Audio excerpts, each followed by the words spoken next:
3rd, I believe. The next one is on Zoom, 7 o'clock, same time.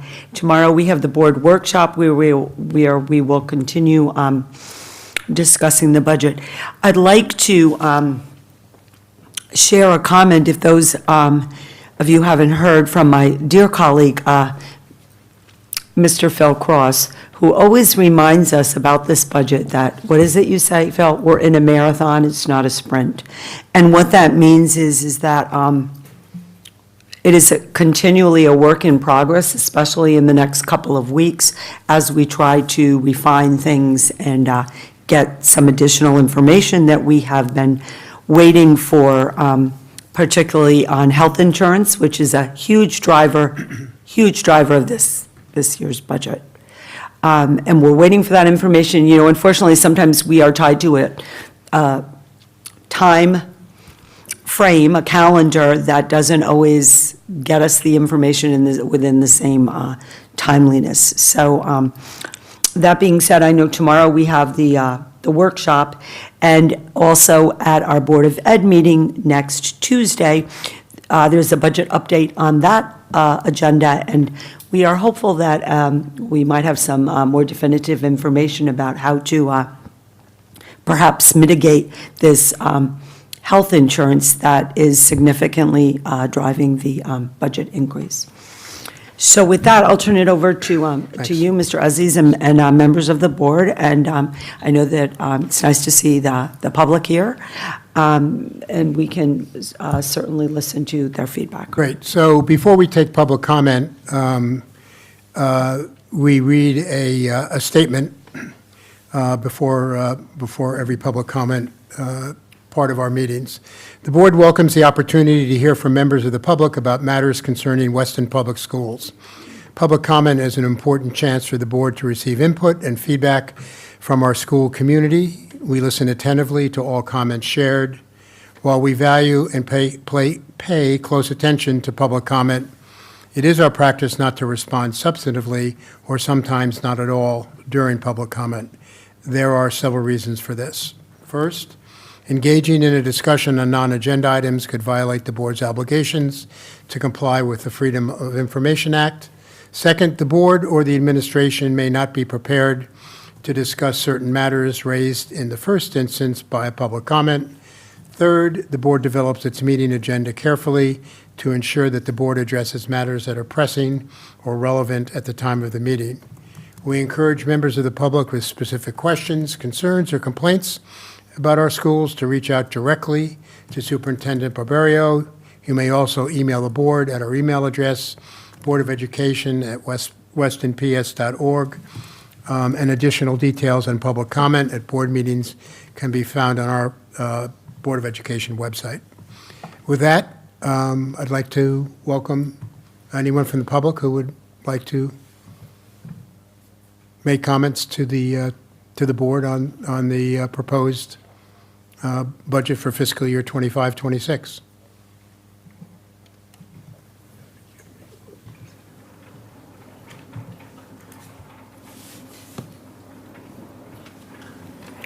Kindly state your name and your street address, and you'll have 5 minutes to speak. Thank you. Yeah, cool.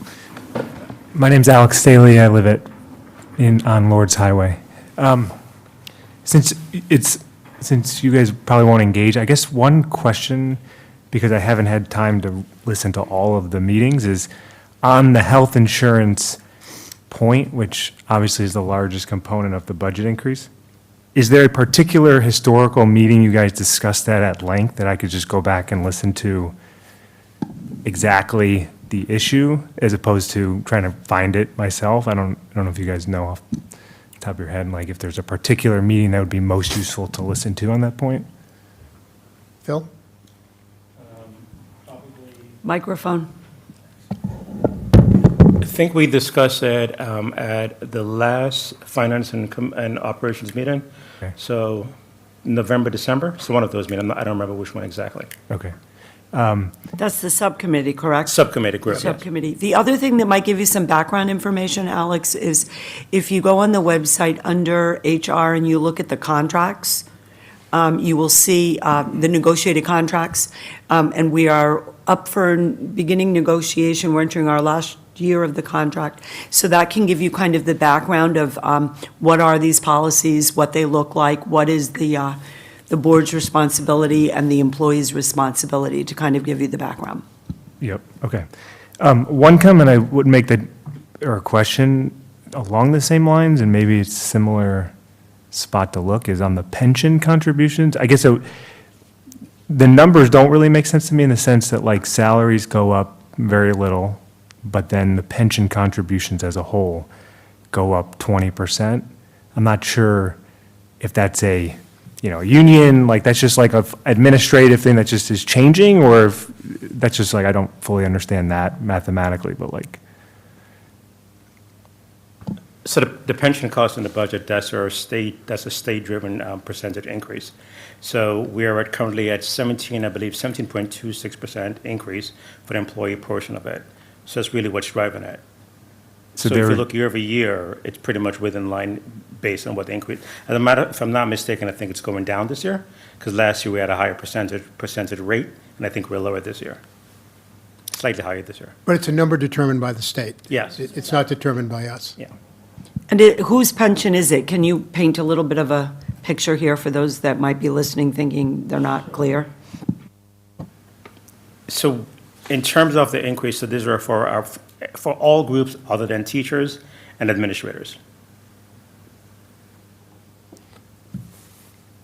Got it. Okay, because just when I look at the numbers, what you're saying is true, that the percentage contribution went down from last year, the budget shows a 12.5% increase versus last year, but salaries was flat. So that doesn't necessarily jive, but I may also be missing something because I'm coming in kind of late here. That's just one comment. Another one, more of a comment, is on the capital budget. So two things. From my perspective, it's a little bit misleading to say the capital budget's $1 million when there's like 7 items that are TBD.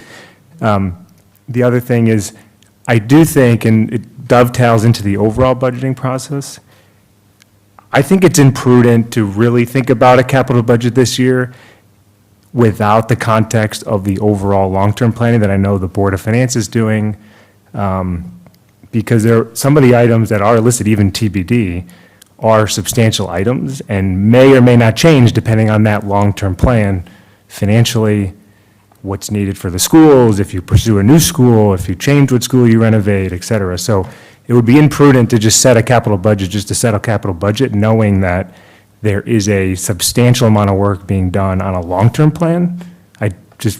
More of a comment that like I would hope this would be the case, but all of that is being tied in together when setting the capital budget, not only for the school, but for everything.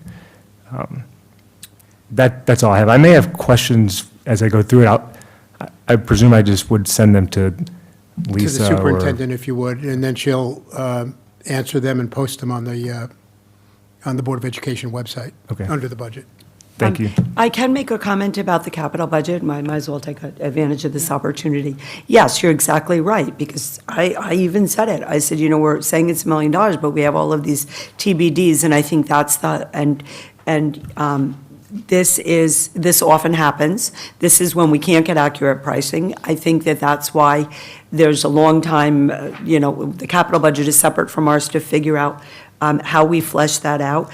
And there are things, like there's a whole bunch of TBDs in the area of retrofitting, things like that with the energy efficiency, things at the high school, things at North House, at Hurlbut, that I would say that there are things that have to be looked at sort of regardless of what happens with the overall plan, maybe in 10 years, because if we're talking about, for example, HVAC or things like that, what can we do? And we always do look at it through that lens, because there are some unanswered questions, but clearly about what's going to happen to the campus.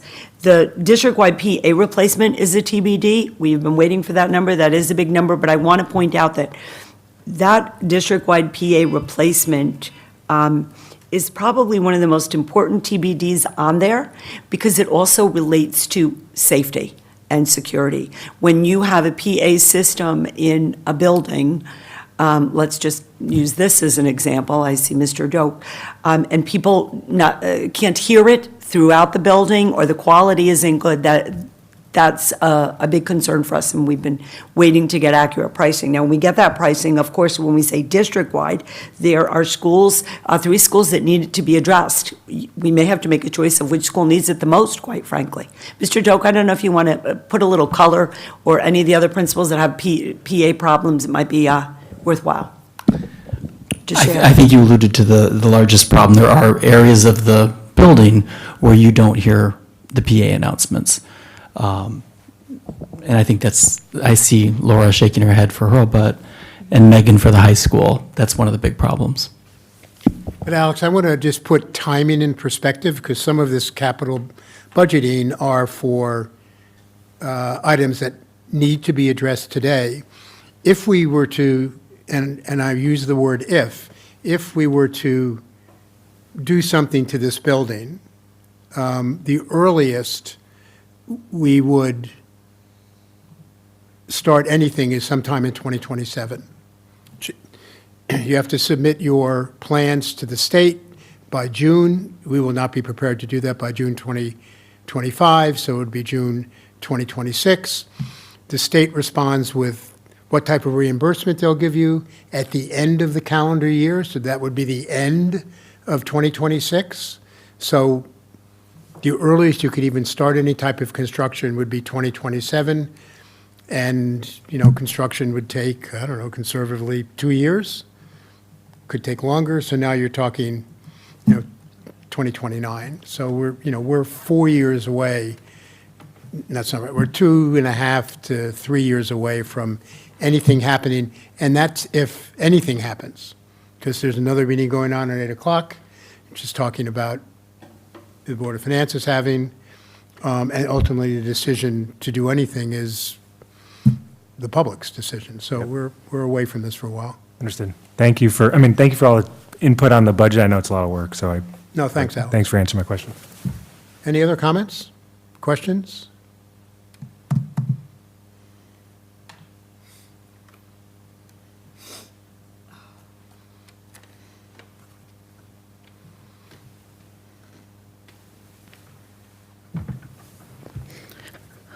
Lynn Kimberly, 3 Broad Street. I hadn't planned on coming here to speak, but I sat on the Board of Ed for 9 years. I was on the board when we opened the new school, and we've been doing studies since 2017. We need political fortitude to say, hey, maybe we really should go down to 3 schools. I grew up here. I survived going to school in 3 schools. And maybe you may need to make some tough decisions and really think about that, because I feel like I'm in a barber shop or a hair salon, lather, rinse, repeat. We're going to make the same mistake we made 20 years ago. Your enrollments are going down. They're not going up. And you, as a group, whether it's the educators or the Board of Ed members, and the Board of Ed members don't just represent people who have kids in the schools. I think you're making a huge mistake going down this road. And it isn't about taxes. It's about affordability and what our houses will be worth, again, if we do this again. And I get it. I'm going to the next meeting because this is a really serious problem. And you don't just represent people with kids in schools. 2/3 of us don't have kids in the schools. And I really see, what I look at is that our outcomes are going down. And if our outcomes are going down and we're not even spending money on maintenance, my question is, why aren't we digging in to figure out why? And yes, I'm a product of the schools. I have 2 kids who graduated from school here who are very successful as adults. But I think we've lost sight of, we are not a town to build a building. We are a town to educate the kids who are in these buildings. And I work with kids outside the school environment who go to school in military schools, which are the worst in the country. I go work with kids who come from reservations, worst schools in the country, and inner city kids who, they don't have the advantages we have here. And they may have rain coming through the roofs. I think we've lost sight of what we're supposed to be doing, which is educating the kids. And the buildings, we need to spend some money on it. I get it. But I think you need to dig deeper. You spent all this money on consultants for year after year after year. The last time a strategic survey was sent to this town was in 2017, and the townspeople came back with their number one priority was affordability. It had nothing to do with amenities, buildings, schools. And when I was on the Board of Ed, there was a group that came here that said, don't build another building because you don't manage what you have. And I think you need to go back to the drawing board and have a conversation. I was highly disappointed to find out that 6 people voted for a 4-school structure. Crazy. I think you need to go back and think about that decision very seriously. And if you were worried about an ATBM last year, let me tell you, from what I hear, it's going to be even bigger. And I think you need to look at your budget. I think you need to think about what you're doing, not just for today, but for the future. Thanks, Lynn. Any other comments from the public? Okay. Yep, please.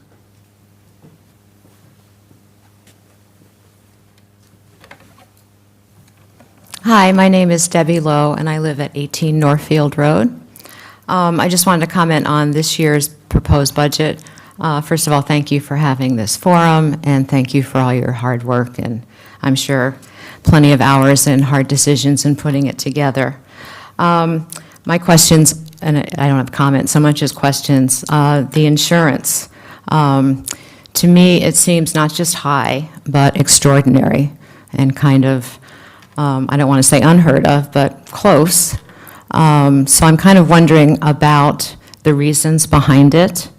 I realize that it's a work in progress, that you will get more information as time progresses, but what do you see the trend being? And thinking beyond this year, I'm not sure what the history of insurance increases have been. Is this a one-off? Is this an anomaly? Is this a trend? Is this going to continue? I just hate to see such a spike, and then their first response is, well, if we make cuts, they're going to have to be in programs. There has to be, hopefully, a better way of thinking about and managing insurance to either mitigate against the spikes, do a better job of predicting them, change carriers. And I know there's no magic bullet when it comes to insurance. I know that it's difficult and expensive. But if this becomes a new normal, then it's quite worrisome. So I don't know if you can talk about it more tonight, but I'm just interested in how much you have dug into the reasons behind the spike and what the future forecasts entail. So I'll let you comment on the reasons for the increase. But I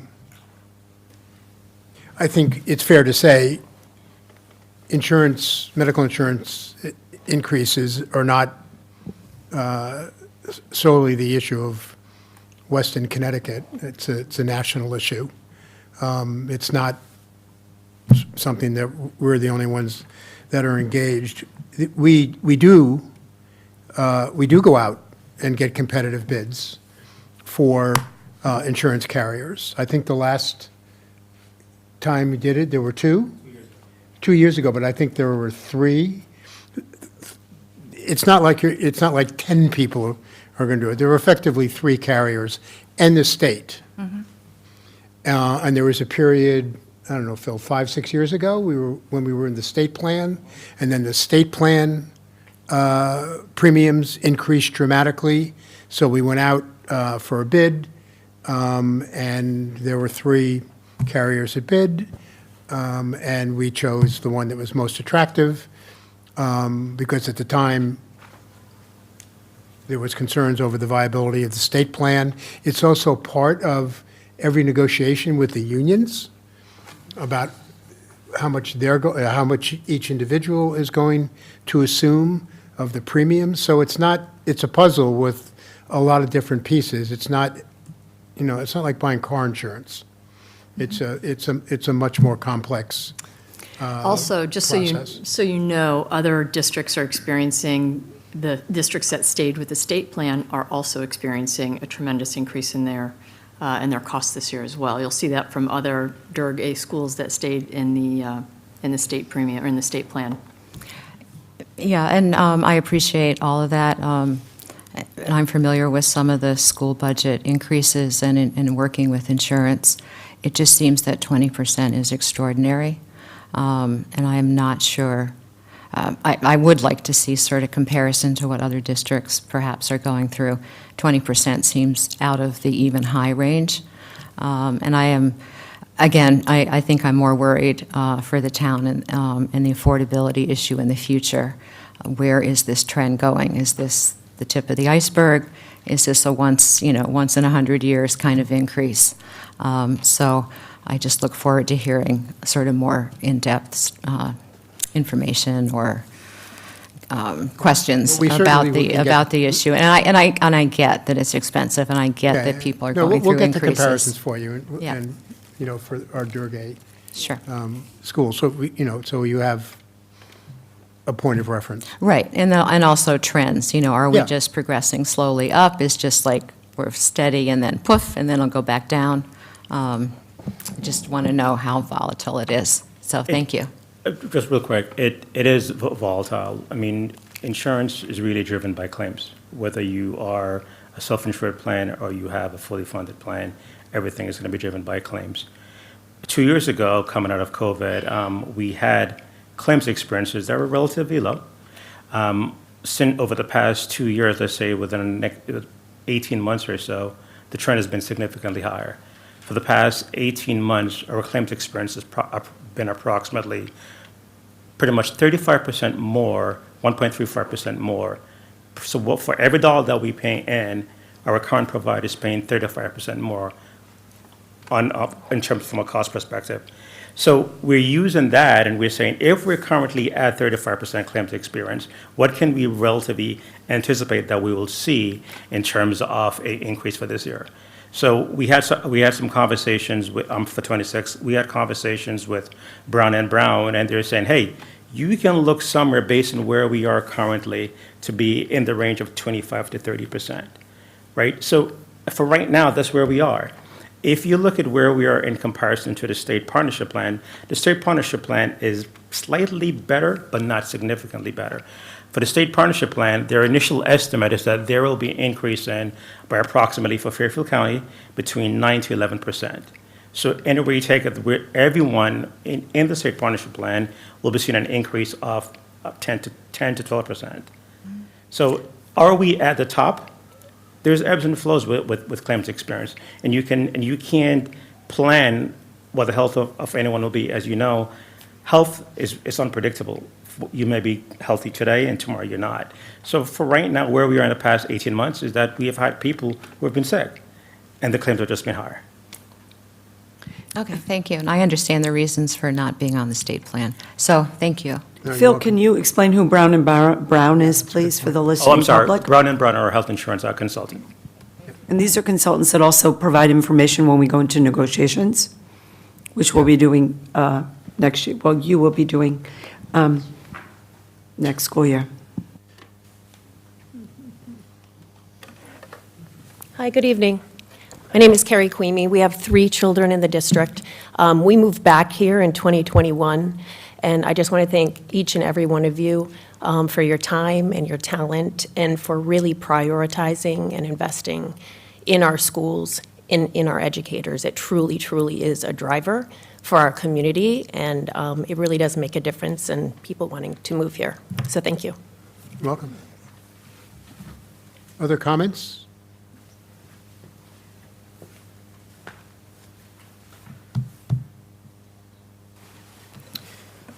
Hello, my name's Hillary Mandel. I live at 3 Hedgerow Common. And I have a question. With the capital budget forecasted for the schools, the school buildings, is there a possibility that that would impact the town's credit rating? No. Could you tell me why? Well, the town has a AAA credit rating. Your credit rating is based on your ability to tax. Right, but isn't it also somewhat dependent on the debt level? No,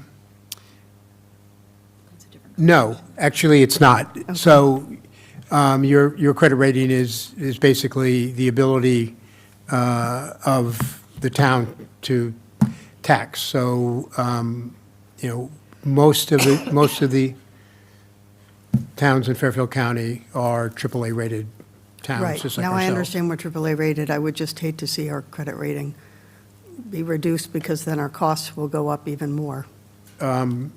If you go to the next meeting, that is a topic that I know the Board of Finance is concerned about. Okay, thank you. Welcome.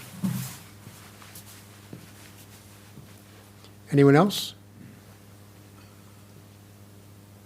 Any questions or comments from the board?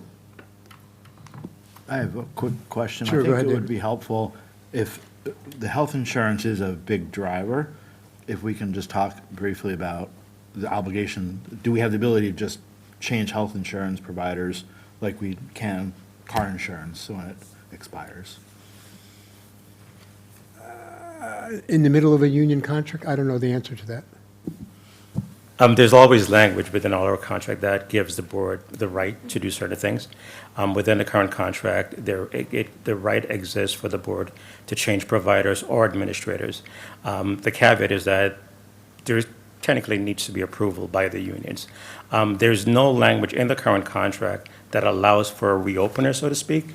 The reopener that was in the current contract was specific to the exit from the state partnership plan. In short, we have the right to change providers, but we have to ensure that that it's equal. So I think we're doing that. And just so that everyone is aware, Brown & Brown has issued an RFP for price comparison, so we're waiting on that as well. So that's why I think when we think about whatever it is that we're doing, we're really at the start of our process.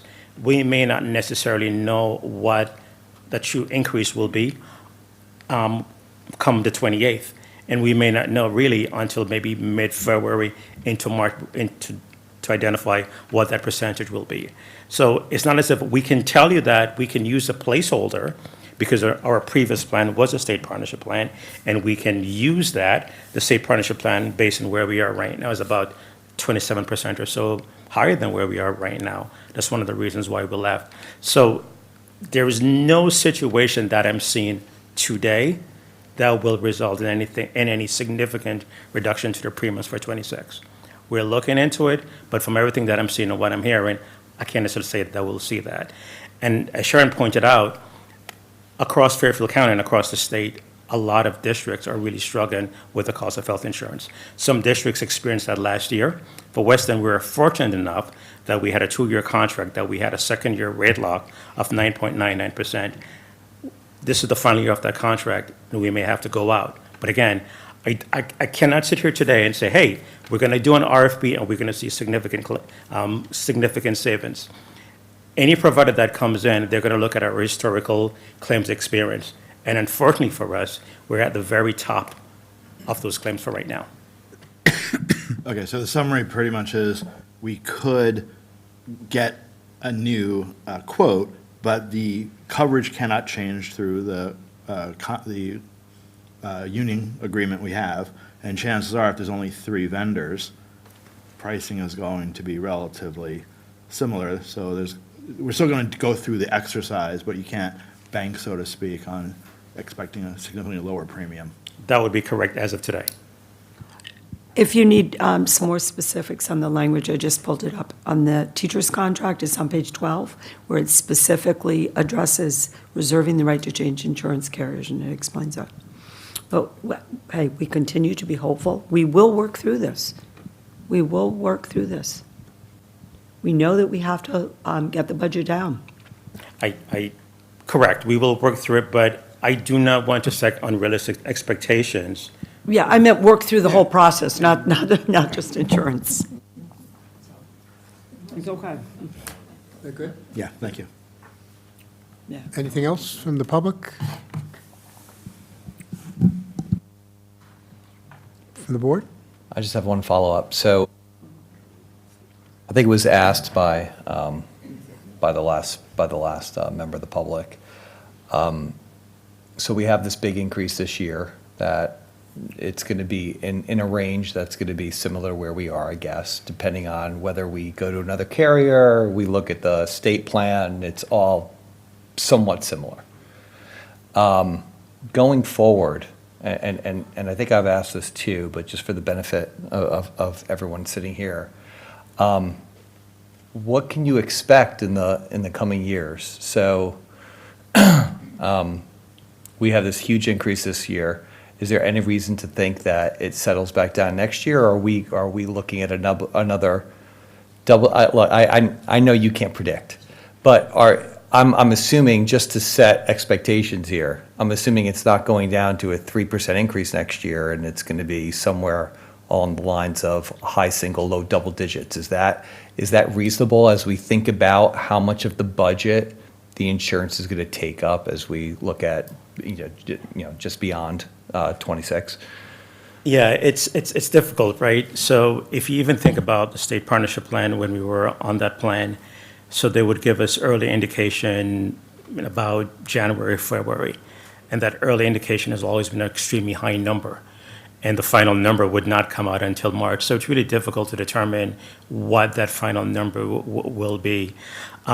What I can tell you is that if we make a change to the state and go to the state partnership plan, the state partnership plan, if I'm not mistaken, requires a 3-year commitment. Yep. Right? If we leave before then, there will be a penalty. In terms of what the state rates have not been following up. We have been fortunate, but state rates have been technically going up over the past several years. I think when you just look nationwide, just the cost of health insurance has just been have seen significant increases, and we're definitely not immune to that. We do the best that we can. We do RFPs just like what we did for everything else, and we hope. Again, it's just unfortunate. When we changed 2 years ago, we were at a very, let's call it the sweet spot. Our claims were at a low level where we had competitive bids. All the bids that we received were similar in pricing. I think it was just the level of service that each provider offered that we ultimately decided to go with our current provider. So again, it really is going to be claims driven, but I don't know. But I think it's safe to say that a double-digit increase over the next several years is not out of the question. And my last follow-up to this is just, I mean, as you just think through this, what I don't want to do obviously is switch, upend the whole plan to save 2 or 3%, let's say, this year, only for us to be 2 or 3% down, or the increases to be even greater than they would have been in the subsequent years. So I don't know how, if there's a way we can think that through as we evaluate the process, but I don't want to be short-sighted in what we're doing here. Right. Yeah. I do like to ask for time. Yeah. Because Yeah. time is really the only Sure. thing that will guarantee that this is not a rush decision, and we do have time to negotiate if we ultimately decide to go with on a provider outside the state, that we have time to look at where we are and to negotiate properly. I don't necessarily want to rush. So again, it's a marathon, right? The way I look at this, we do not have to have a final budget, I would say, until the end of February going into March, when we have our conversations with the Board of Finance. Historically, we have waited until March because we have received new information and we have made mitigating adjustments to our budget sometime in March. Again, I'm not trying to not give an answer. I'm just saying, if we're trying to make a decision, short-term and long-term, we need time. And it's not something that we will have a definite answer within the next 2 weeks. But your first question is the right question,